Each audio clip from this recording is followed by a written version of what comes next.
Welcome back for another deep dive. Today we're going to explore something Okay. that's all around you, even though you might not even realize it. Right. And that is information architecture.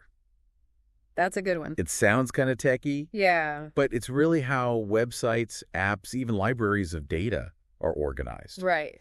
So they make sense. Yeah. It's really about that user experience. Okay. You know how frustrating it can be to kind of click through a website and you can't find what you need? Yeah, for sure. Good information architecture or IA. It's Right. like having a map and a guide all in one, Gotcha. making it really effortless to find what you need. So IA is kind of like the secret sauce behind a good user experience online. It really is, yeah. Okay, cool. You can think about a library. Okay. You wouldn't just dump all the books in one giant pile, right? No. You need a system, Yeah. categories, labels, Right. maybe a digital catalog. Makes sense. That's IA in action, making information findable and understandable.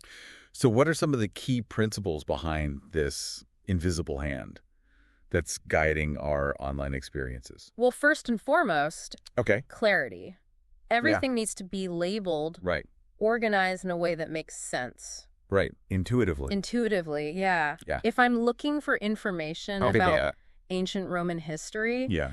it shouldn't be buried under European travel. Makes sense. Yeah. Clarity helps you find what you need without getting lost in a maze of irrelevant stuff. Exactly. Okay. And then you've got consistency. Right. So the same terms and labeling should be used Right. throughout the entire system. Gotcha. If you're browsing a website and they Yeah. keep changing how they refer to the same thing, Right. it gets confusing fast. Like if 1 minute it's customer service Yeah, and the next it's support center and then it's help desk. exactly. Oh, that would drive me nuts. Yeah. Consistency helps users predict where things are and how to get there. Okay. Then, of course, we have usability. Okay. The system has to be easy to use, Right. even for someone who's never seen it before. Right. Have you ever used one of those apps where you have to click through like 5 menus Ugh, yeah. just to change a simple setting? I hate those. Usability is all about making things intuitive and straightforward. Awesome. Okay. And lastly, there's accessibility. Okay. This means making sure the information is accessible to everyone, Right. regardless of their abilities. Okay. So think about people with visual impairments using screen readers, Yeah. or someone with a slow internet connection. So clarity, consistency, usability, and accessibility. Yep.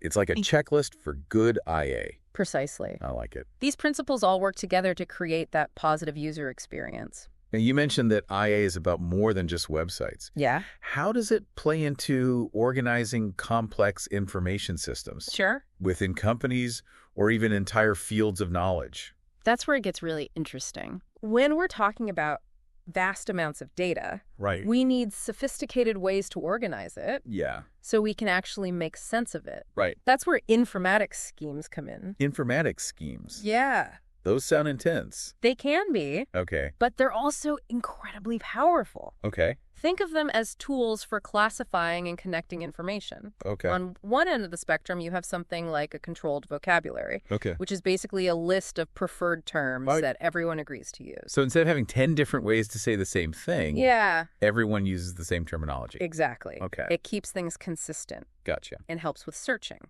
Makes sense. Then, as we move along the spectrum, Okay. we encounter things like taxonomies, Right. which create hierarchies of terms. Okay. So like how in biology you have kingdoms, phyla, classes, all the way down to species. That's a great example. Okay.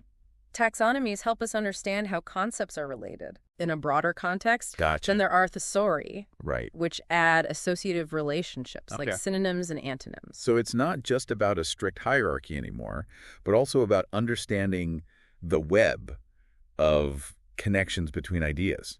That's a great way to put it. Okay, cool. And at the more complex end, we have ontologies, Right. which create formal, machine-readable representations of knowledge. Wow, machine readable. That sounds like we're getting into AI territory. We are. Okay. Ontologies define the entities, Right. classes, and relationships within a specific domain, Gotcha. allowing for much more nuanced and complex knowledge representation. So it's like building a detailed map of knowledge that computers can understand and use. Precisely. So- This is crucial for things like Okay. AI-powered search engines, Okay. question answering systems, Right. and knowledge discovery platforms. Okay, my mind is officially blown. So these different informatics schemes help us organize vast amounts of data.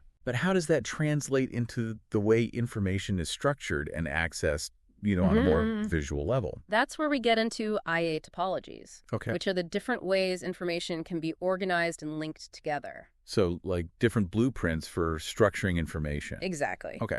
The choice of IA topology depends on the type of information you're dealing with Right. and how you want users to interact with it.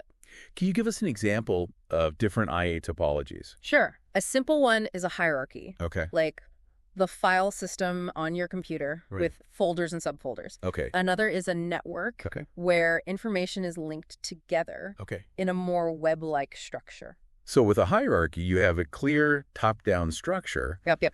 while a network is more about connections and relationships. You got it. Cool. And the choice of topology can have a big impact on how easy it is to find information Right. and how users understand the relationships between different concepts. This is fascinating stuff. I'm starting to see how IA is woven into so many aspects of how we interact with information. It really is. And the more we understand about IA principles and how they're applied, Right. the better equipped we are to navigate the digital world and Yeah. make sense of the information overload For sure. that we face every day. Absolutely. Yeah. Okay, we'll come back to that in just a minute. So we've talked about all these different informatics schemes, from those simple controlled vocabularies to those complex ontologies. Right. It seems like choosing the right scheme is crucial for making sure an information system is actually useful. Absolutely. It's like choosing the right tool for the job. Right. You wouldn't use a hammer to screw in a light bulb, right?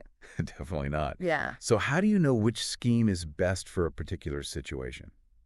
Well, it really depends on the complexity and the purpose of the information system. Yeah. For a small website Right. with a limited amount of content, a simple controlled vocabulary might be sufficient. Gotcha. But for a massive database with millions of entries and complex relationships, Okay. you'd need something much more robust, Okay. like an ontology. Can you give us some real-world examples of Yeah. how these informatics schemes are being used? Absolutely.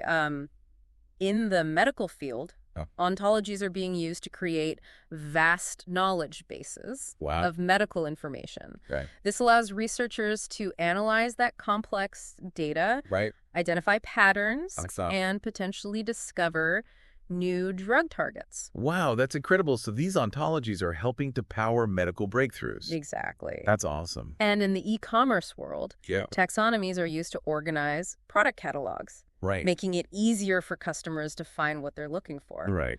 Can you imagine browsing a website with millions of products but no way to filter That'd be a nightmare. or categorize them? That's a great point. Taxonomies make online shopping so much more efficient. It's like having a personal shopper guiding you through the vast sea of products. Exactly. I like that. And in the library world, Okay. controlled vocabularies are used to ensure consistency Right. in cataloging and indexing, All right. making it easier for patrons to find the books they need. So these informatics schemes are really the backbone of any well-organized information system. They are. They provide the structure and framework Right. for making information findable, Yeah. understandable, and ultimately useful. Precisely. They're the unsung heroes of the information age, I like it. working behind the scenes to make our lives easier and more efficient. Speaking of making things easier, Yeah. you mentioned earlier that IA topologies influence how users interact with information. Yes. Could you elaborate on that? Sure. Remember, IA topologies are different ways information can be organized and linked together. Right. They essentially determine the pathways Okay. the users can take to find the information Right. they need. So like different maps for navigating an information landscape. Exactly. Hey, cool. And the choice of topology can have a big impact on the user experience. Right. For example, a hierarchical topology, Okay. like a traditional website menu, Right. is great for presenting information in a Right. clear, structured way. It's like having a table of contents for a website. Yeah. You can see the main sections at a glance and drill down to the specific information you need. Exactly. Yeah. But a hierarchical topology Okay. might not be the best choice Okay. for exploring complex relationships Right. between concepts. Okay. For that, you might want to use a network topology Okay. where information is linked together in Right. a more web-like structure. So like those interactive maps where you can click on different nodes to explore related concepts and connections. Precisely. Yeah. Network topologies are great for visualizing complex relationships Okay. and allowing users to explore information Right. in a more nonlinear way. This is fascinating stuff. I'm starting to see how the choice of IA topology can really shape the way users experience and understand information.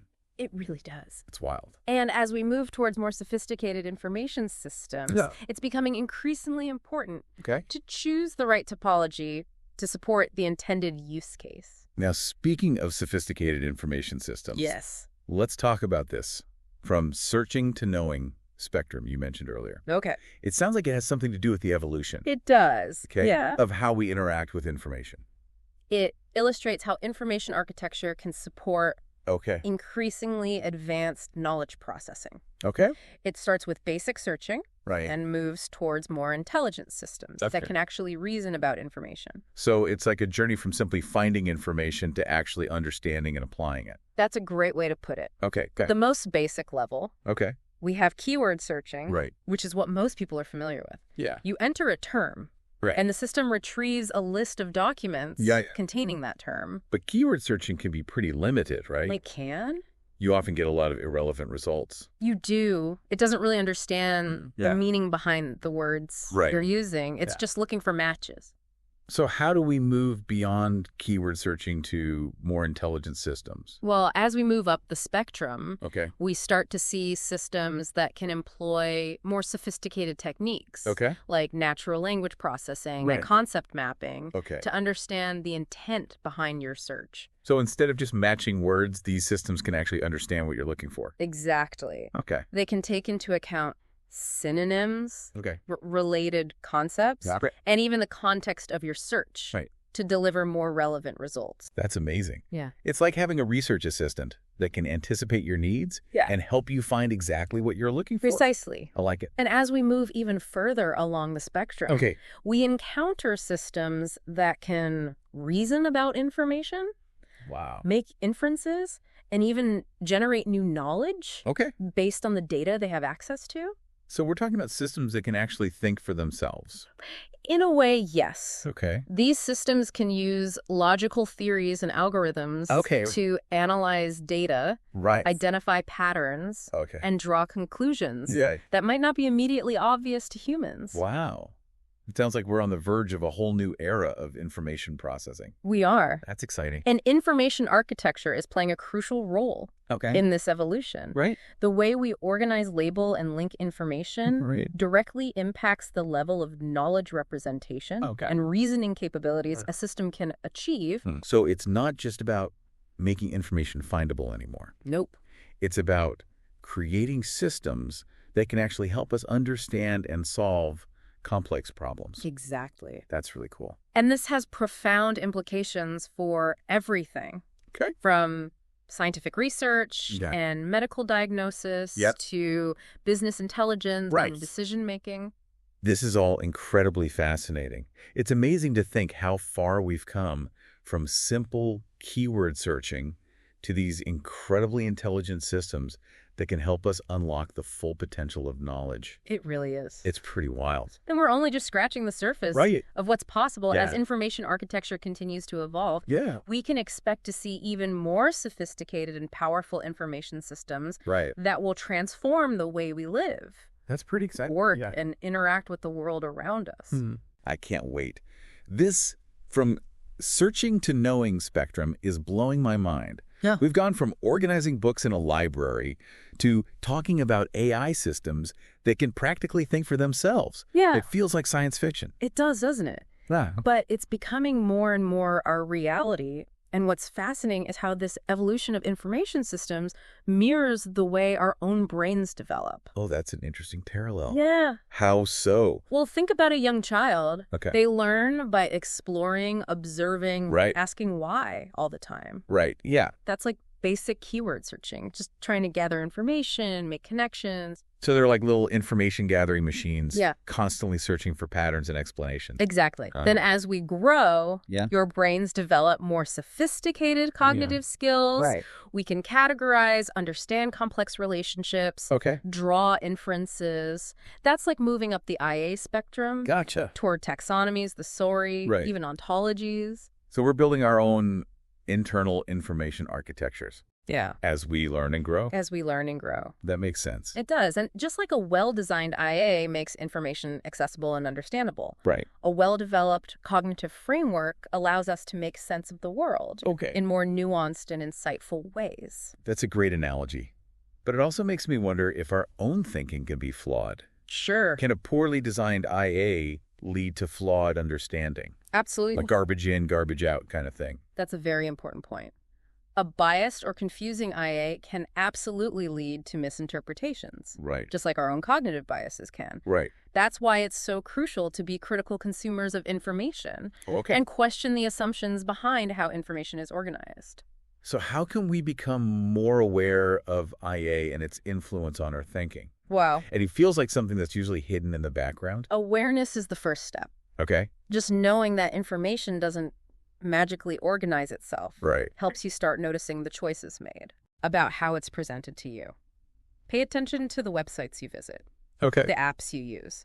So being mindful of things like how a website is organized, the labels they use, how easy the search function is. Exactly. Ask yourself, are things easy to find? Okay. Does the language make sense? Right. Do the relationships between concepts feel logical? Right. If something feels off, you can even provide feedback. Right. A lot of companies actually want to hear from users to improve their IA. That makes sense. So we can be active participants in shaping the information landscape. Absolutely. Not just passive consumers. Not just passive consumers. Yeah. Learning about different IA concepts can help too. Okay. The more you understand about those schemes we talked about, the better you can evaluate information systems. And advocate for good design. It's like having a critical thinking toolkit. Yeah. Specifically for information. You got it. And you can even apply IA principles to your own life. Oh, okay. Think about how you organize your files, your notes, even your ideas. Okay, yeah. Is your system easy to navigate? Right. Can you find what you need quickly? Wow. I never thought about applying IA to my personal life. Yeah. But it makes total sense. It's like spring cleaning for your brain. It is. And as we wrap up, the key takeaway is this. All right. Information is power.